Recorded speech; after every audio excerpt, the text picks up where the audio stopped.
This room is where they would launch the missile from. This whole facility is designed to withstand a nuclear attack.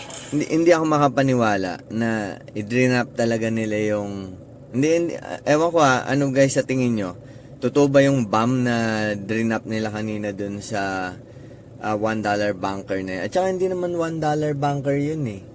Kasi ano yan container ban yan. Sa atin dito sa Philippines, nasa ang isang container ban, I think yung 20 feet, naglalaro yan yung sira-sirang gano'n, nasa 50, 50. Yan. Kasi nasa 80 gano'n 85,000 ang isa nun So, siguro sa kanila kasi nga, ano siya trash na yun Kasi $1, 56 pesos, wala man ganun.